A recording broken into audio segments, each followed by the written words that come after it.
so we want to share that with you. So put your name on the email list. We'll be getting emails from Angie, from myself. We'll be showing you how she does a quick 15-minute raw recipe, or I might be showing you how we motivate our kids to take their herbs and things like that. So let's get started. Tonight's about holistic living. It's the first workshop of the series we're going to do because I'm really excited. I'm really excited to teach people how to live holistically, right? I'm going to teach you tonight, what does it mean to live holistically? It's a big word, but what does it mean? And what's the opposite of holistic? And how did I get in this? And how can I help you? And where did my passion come from? So let's start with a story. Everybody close their eyes. You're peeking. Oh, don't open your eyes. Okay, eyes are closed. How many of you have kids? Keep your eyes closed, raise your hand. How many of you know someone who has kids? Raise your hands. Okay, it's going to work for everybody. Good. Keep your eyes closed. Keep your hands down now, and here we go. Picture this. It's either your child. If you have adult children, it's your child when they're around 2 or 3 years old. If you don't have children, it's a friend, it's a niece, it's a nephew, someone you care about that's 2 or 3 years old. And picture this. Picture this.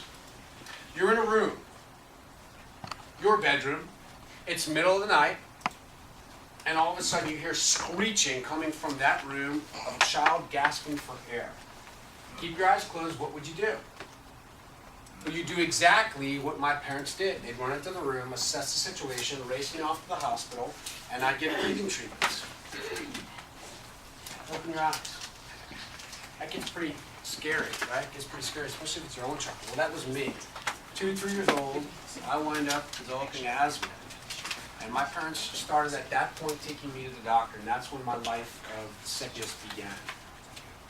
Go to the doctor, get on asthma medication, get on inhalers, get on shots. There were times I remember when I would have such a bad asthma attack that my parents would run me to the primary care's office. I'd get an injection, I'd throw up, and then I could breathe again. As a matter of fact, I was on prednisone, nebulizers. My parents were so nervous to put me in sports because they were scared I'd have an asthma attack on the field. I remember distinctly, I'll never forgive her for this. Halloween, whatever year it was, I couldn't wait to go out and do trick-or-treating with my friends. And it was kind of a rainy, muggy Halloween. They say muggy in the East Coast. It was a rainy, muggy Halloween, and my mom forbade me from going out because she thought that weather would create an asthma attack in me. I was scarred for life. I run around, I wear Halloween costumes all the time now, just because I can. I'm not scarred, but little things like that. You can't do sports, you can't go out, you can't do this. Asthma ran my life, and I was on tons of medication, and yet my asthma never got better. Miraculously, my asthma goes away. And that's about the time my allergies start.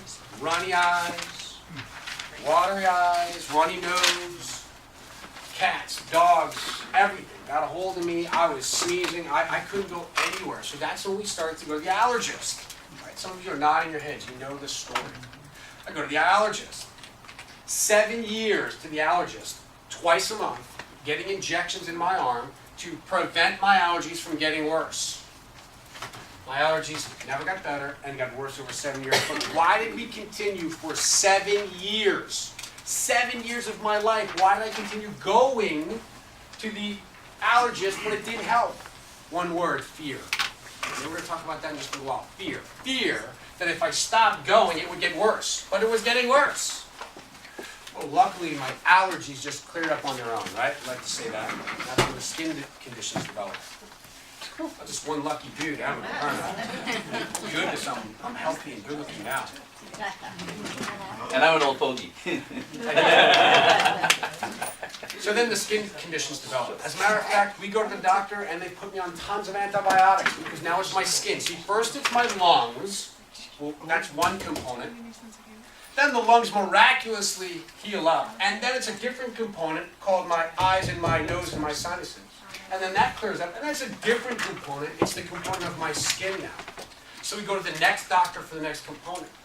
What we find out is we'll get you on antibiotics, and then we're going to start putting some Retin-A all over your skin. You know what Retin-A is? Highly toxic. Don't go outside, causes cancer.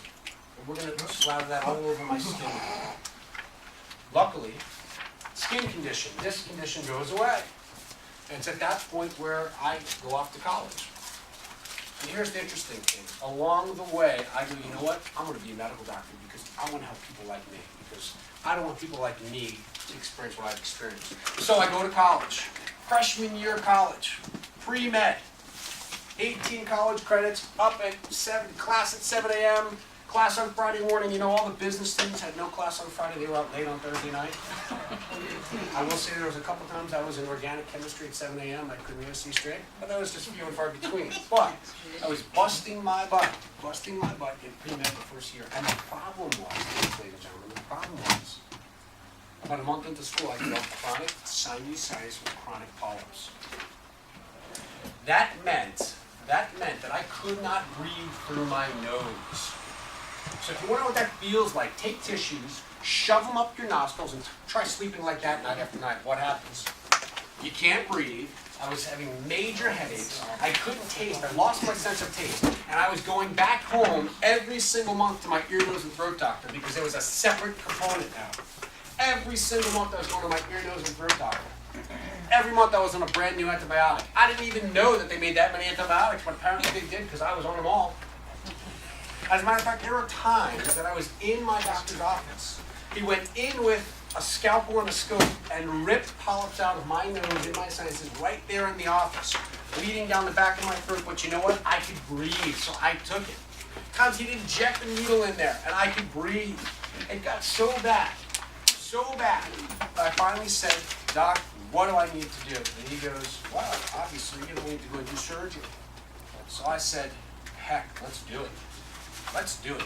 I can't take this anymore." Has anyone ever been so unhealthy you go, "I can't take it anymore, I'm just searching, just whatever it takes"? Raise your hand if you have.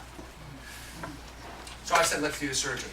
"What's it involved, doc?" He says, "Oh, it's not that bad. We'll just cut your nose over here. We'll flip it back, we'll go up really close, and we'll rotor everything out, close to your brain, and then we'll sew it back together. We'll stuff some cotton back up in there, and then about a week later, we'll pull it out, and you'll breathe." And I said, "Oh, is that all?" "Yes, I guess." I was, freshman in college, couldn't breathe, couldn't smell, couldn't taste, couldn't party. What's I gonna do, right? So I go for the surgery. Cut my nose, flip it open, rotor everything out, put the things back up in, and I'll tell you what, the worst pain I ever felt, the worst pain, worse than the headaches, worse than the not breathing, was the week I went in to have that cotton pulled out of my sinuses. I literally cried. It was horrendous, worse than the headaches. But I could breathe. Oh my God, this is life. This is what life is like. No headaches, I could breathe, and I'll tell you what, it was fantastic. If you have sinus problems, go have sinus surgery, because it was fantastic. For 7 months. Month 8 comes along. Month 8 comes along. I walk, as if I walk in this office and lights are closed and I flip the switch. Month 8 comes along and I go, "Whoa, I can't breathe, what's going on?" Wait a month, and by a month later, I couldn't breathe again, and my headaches were tremendous. Couldn't sleep, couldn't taste, couldn't breathe. Go back to the doctor, who looks at my nose and goes, "Oh, yeah, polyps are growing again. See, it's compartmentalized, it's not heart, it's not lung. Now it's the compartment of your sinuses. Yep, polyps are growing again." "What do we do? Polyps are growing again. I just had this major surgery. I was breathing for like a month, 7 months, and what do we do?" He goes, "Oh, not a big deal. We'll wait, another month or two, and we'll do it again." And I just went, I had like an epiphany. Do it again. Do it again. You lay down. Let me cut your nose open and let me do that to you, and you do that again. And I said, "Okay, no." And in my New York style, I didn't say it as nice, but I said, "Go take your surgery and you know what to do with it." And I said, "I'm not doing this anymore." Because I woke up at the end of my freshman year of college. Okay, now I graduated college in 3 1/3 years, because I'm not only good looking, I'm brilliant. I did wind up graduating college in 3 1/3, so by the time I got to my freshman year of college, I had already had a year done in high school. So I was really I was finishing my second year, which was my first year at school, so now I'm going to become a junior. And I woke up one day and go, "I don't want to do this anymore." Because I realized that for almost 21 years of my life, I was not living a healthy life. I wasn't living healthfully, right? Would you agree with me that if you're on tons of medication and you had surgery and it's failed and you're still no better than where you were, would you agree with me that there's no health in that? Well, here I am in college, going to be pre-med, and I don't want to do this anymore. what am I gonna do? So I finished the year, and I wanted too bad, I finished the year, now I'm going into my senior year. Still, my head's hurting, now I'm going into my senior year. And basically, I had a third of a year to go, and I still had to figure out what I was gonna do with my life. You ever have that? You ever toss and turn in the middle of the night, you can't sleep, and you don't know what you're gonna do, and you're really not sure, and should I take this job, shouldn't I take this job, should I quit, should I stay with it, what am I gonna do with my life, do I marry this woman or don't I marry this woman? You ever have those? Well, not me, because I knew I was gonna marry my wife right away. So here it is. So I wake up one day and go, I'm not doing that. No doctor has answered the world famous question that I asked every single moment along the way when I can consciously think. And what question was that? Do you know? Yes, but there's one better than that. Why? I asked why way too much for the medical profession in my world. I said, well, why am I developing this skin stuff? Where is it coming from? Why? Oh, well, it's just common in people like you. Like what? Like teenagers? Me? Like, I don't get it. What? Why? Why am I having chronic infections in my sinuses? Well, you're just prone to it. Why am I developing polyps? Where is it coming from? Why? Why me? Why? And I never got an answer. I just got more generalizations that, well, people like you are just prone to it. I started to get complex, people like me. What are you referring to, the entire United States? I mean, what am I, what's special about me? So I wake up one day and go, I'm not doing this. There's no way I can sit here and write prescriptions all day long. There's gotta be a better way. There's gotta be an answer to why. And I found my answer in a word called holistic living. I just didn't know it at the point. See, here's what happened. My older brother, he doesn't know this, but you know what? I give my older brother a lot of credit, and I do. I appreciate him because I was 14 years old and he got me into weightlifting. And from weightlifting, I remember one day I bought a product at GNC and I said, nah, I don't like this product, and I brought it back. And as I brought it back, there was a little stand that was on the counter. And I said, I want to return this. I said, well, you want your money back or you want something else? And I went, that's an interesting book. Natural Living.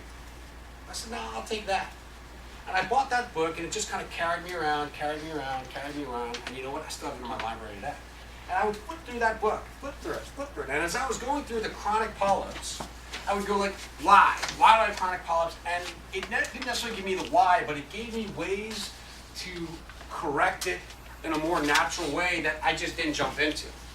So here we are. I go, I'm not doing this medical thing because I know that I can answer why, and there's got to be a reason. And it's at that point, okay, when someone said to me, who's that someone? God said to me, chiropractic. Chiropractic? What the heck is chiropractic? I know chiropractic. Chiropractic is exactly what you think chiropractic is, right? Backs, necks, car accidents, and more quacks. Well, the only experience I had of chiropractic was going to my brother's friend's office in Manhattan.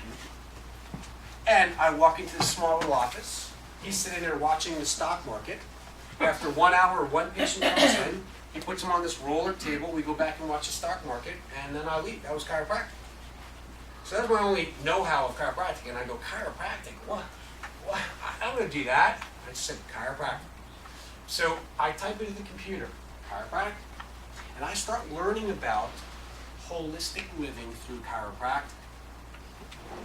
I go, this is for me. I apply to all the schools, 13. I get into all because I'm that smart. I get into every school. Make a longer story shorter, instead of going to Georgia, I wound up changing my ticket a week before and coming out to Chicago to see the school, which changed my life forever. I start the school, and within the first year of chiropractic school, I started learning about how the body is not compartmentalized, how the body is made up of many systems that all work together. And I started answering a bunch of my questions. As a matter of fact, I went to a chiropractor who started adjusting me. He started teaching me about the nerves and the brain, the body connection, and all the systems, inflammation, how certain organs produce more inflammation, how the brain can't connect to the body. He starts introducing me to nutrition. He starts introducing me to eating right. He starts saying, look, your body is not good for cow's milk. He starts teaching me all this stuff, and within 6 months of learning about holistic living, I've never looked back. My sinuses cleared up. I had more energy. My headaches were gone. I could study. Life was starting to smell sweet like the roses. As a matter of fact, one break, I went home and I said, I can breathe. I feel so darn good. I got to see what this doctor has to say. So I schedule with the doctor. He scopes my nose and he goes, wow. I go, wow, what? He goes, Jeff, I don't know what you're doing, but your sinuses are completely clear. I go, well, what I'm doing is, no. I kid you not. He goes, no. Just do whatever you're doing. And I said, to myself, you don't care what I'm doing. You got a reception area packed with people, all with my problem. I solved it holistically, and you don't care. And the funny thing is, this ear, nose, and throat doctor happened to be a neighbor. His father was a chiropractor in the 50s who helped thousands of people. So he knew what it was all about and never suggested to me once over a year period plus surgery that, hey, we could try something different. See, I got so sick and tired of one area of thinking that I had to switch to another called holism. So let me give you the definition of what